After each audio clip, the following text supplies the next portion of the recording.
Voilà, le PSG a débuté sa Coupe du Monde des clubs d'une façon absolument éclatante. Et puis, ce que j'ai employé l'adjectif d'éclatante, on peut dire que c'est plutôt l'Atlético Madrid qui s'est fait éclater 4-0. Donc après le 5-0 il y a 15 jours en finale de la Ligue des Champions contre l'Inter, cette fois c'est le troisième de la Liga qui en prend 4. Il faut quand même commencer à vouloir dire quelque chose, hein.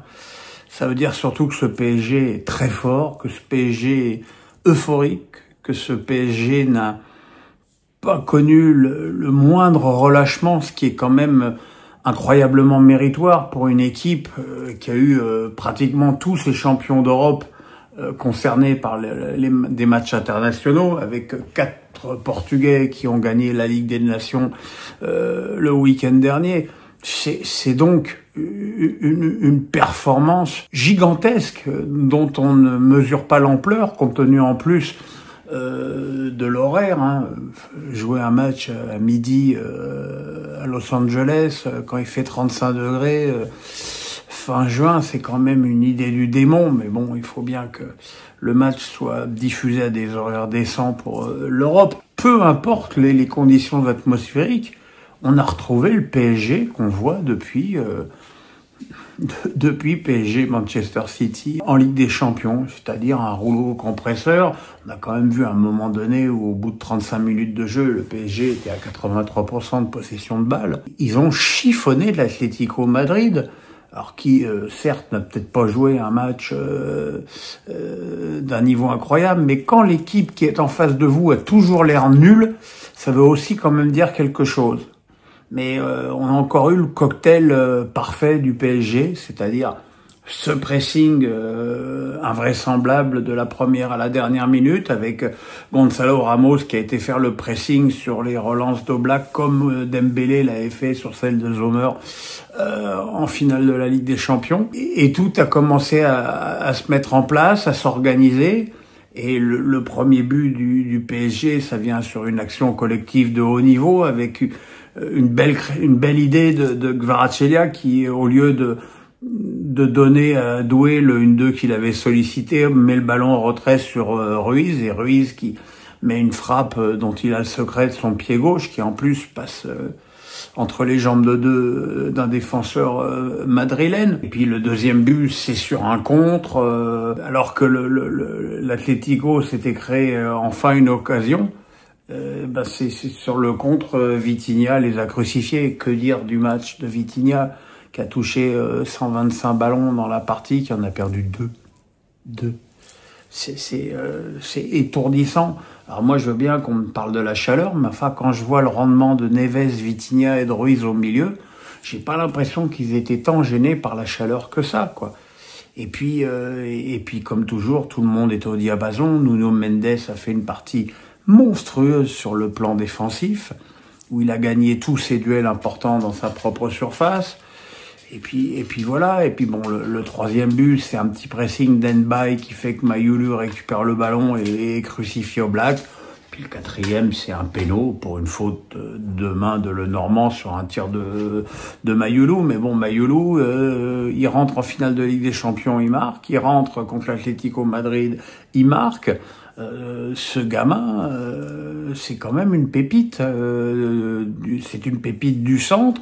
C'est une pépite qui joue, c'est une pépite qui, si vous voulez mon avis, va avoir encore plus du temps de jeu là. Quoi, je suis coiffé comme un fifou, comme ça. Il va avoir encore plus de temps de jeu la saison prochaine. Et je n'ai que des louanges à faire sur cette équipe. Enfin, faut se rendre compte que c'est le troisième de la Liga en face.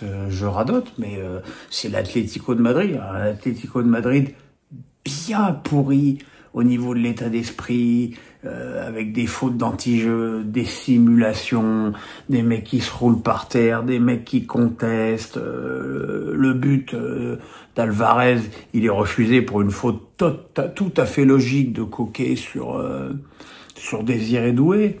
Il n'y a aucune raison de râler pour eux, quoi. Et c'est incroyable que cette équipe semble maintenant comme ça engluée dans cette méthode Simeone qui commence quand même maintenant à dater et qui ne fonctionne plus.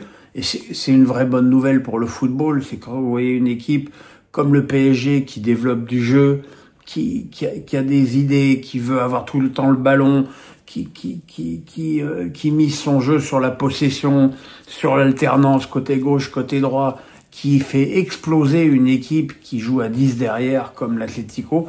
Moi, je trouve que c'est vraiment une bonne nouvelle pour le football. Pourtant, l'attaque, c'était Alvarez-Griezmann. Alors Griezmann dur pour lui. Hein. Bon, alors c'est vrai que dans cette équipe, jouer attaquant, c'est une sorte de cauchemar.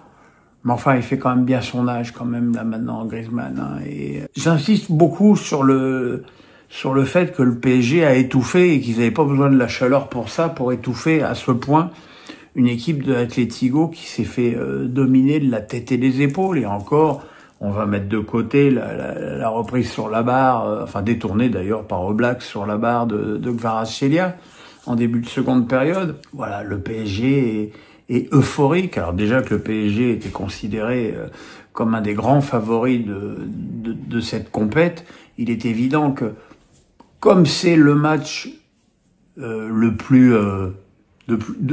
match le plus supposé, le plus serré qu'il y a de ce premier tour, parce que sinon, comme affrontement entre équipes européennes, il y a Juventus, Manchester City, mais enfin, la Juve, c'est quand même normalement en dessous de l'Atlético. Ben voilà, Paris a frappé un très grand coup. Maintenant, il faudra faire le boulot contre Botafogo et les Seattle Sounders, mais bon, voilà une équipe du Paris Saint-Germain qui est de toute façon avec ce 4-0 quasiment déjà qualifié pour la deuxième phase.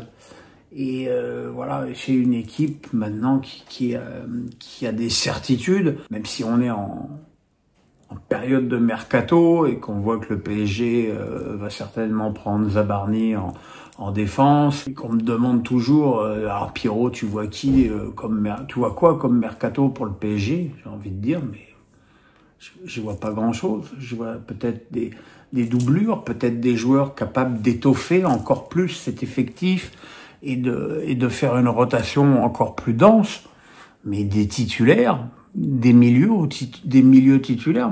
Moi qui ai longtemps milité pour que le PSG prenne un milieu. J'ai longtemps milité, par exemple, pour qu'ils essayent de prendre André Santos, qui était à Strasbourg et qui retournait à Chelsea. Mais André Santos, il va jouer où en ce moment là? Nulle part. Hein. Déjà que Zahir Emery a du mal à grappiller du temps de jeu, ça va être très très compliqué.